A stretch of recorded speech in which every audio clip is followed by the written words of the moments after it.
Hey boys and girls, welcome back to New Stuff TV, the untechnical tech channel. I'm your host Antoine. Cram as many drivers in there as you can, Richardson, because today we're going to be checking out the Samsung Q990F 11.1.4 soundbar. Yeah, I said it right. 11.1.4 soundbar. It's hard to make a soundbar look pretty, man. In fact, I've never met anybody who even wanted to look at one.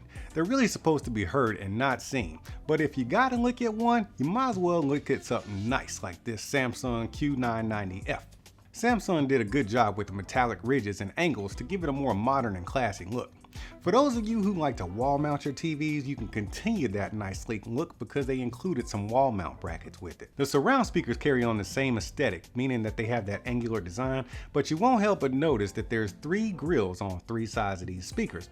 So you got up firing, front firing, and outside firing speakers. Now typically a soundbar setup with surround speakers is only going to let you use the surrounds in the rear for full immersion. With the Q990F, you also get the option to put them in the front as well. This is going to give you a little bit more flexibility if you're dealing with smaller spaces. Now as for the subwoofer, this is probably the smallest, most understated sub I've seen that pushes out sound this big.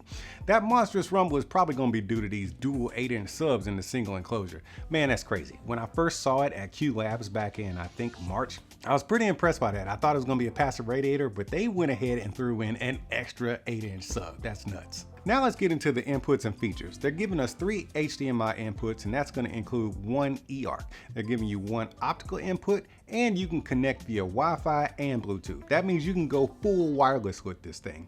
I tried it connected via Wi-Fi, like literally just pulled out the HDMI cable. I didn't know you could do that. I just pulled it out in real time, then switched it over on the TV to wireless or Wi-Fi. The sound is seamless. There's no delay in the lips and the dialogue or anything like that. Sounds like it's a wired connection. Now, as far as the room calibration goes, you don't have to run any special tools or setups to get it done.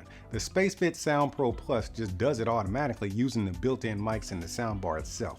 Now they have this thing called Active Voice Amplifier Pro, and from what I understand, it actually in real time lifts the dialogue so you can hear it properly when things that like ambient sounds occur, like, I don't know, vacuuming or kitchen noises and stuff like that. So this is going to be real handy for you open concept household kind of people.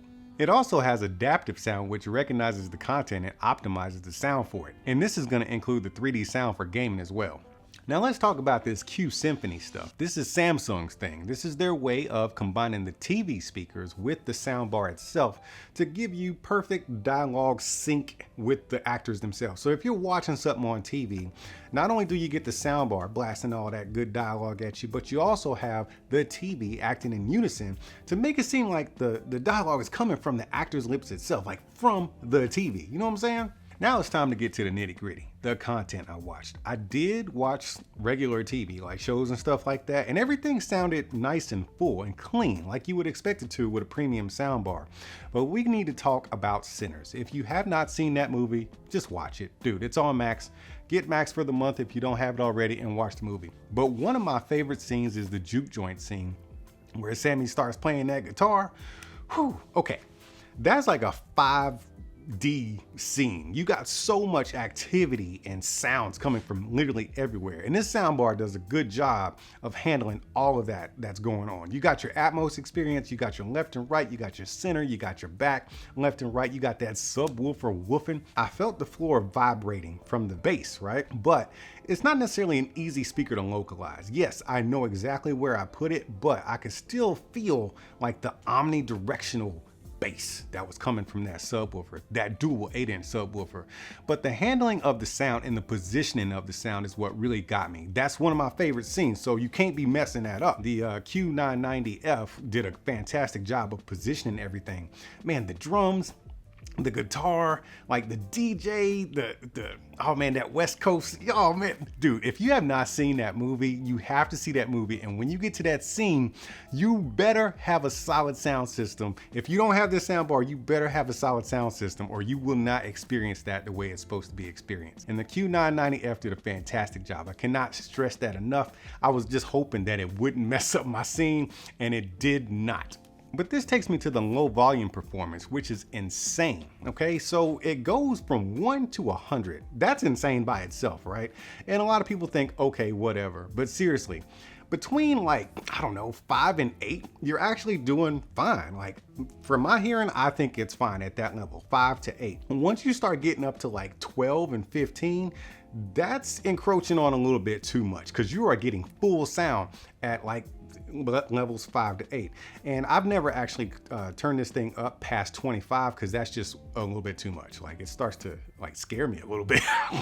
This thing is stupid loud. Like I will not turn it up past 25, and I'm not gonna do it just so you can be satisfied and not mess up all the stuff off on my house and rattle stuff off the walls. Anyways, going back to the low volume experience. Low volume, man, you do not have to turn this thing up super loud in order to get the full experience. And what I mean when I say that is the details in the sound, the left and right channels, the center, the Atmos and stuff like that, and even the bass.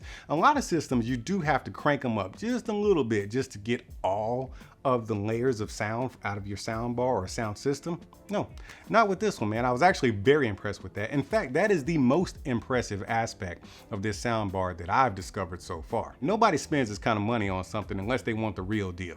They threw in every driver and feature they could find in the lab to build this thing. The Q990F works well with any TV, but if you pair it up with something like the TV I did last week, which was the Q990F, man, it turns into a complete home theater system.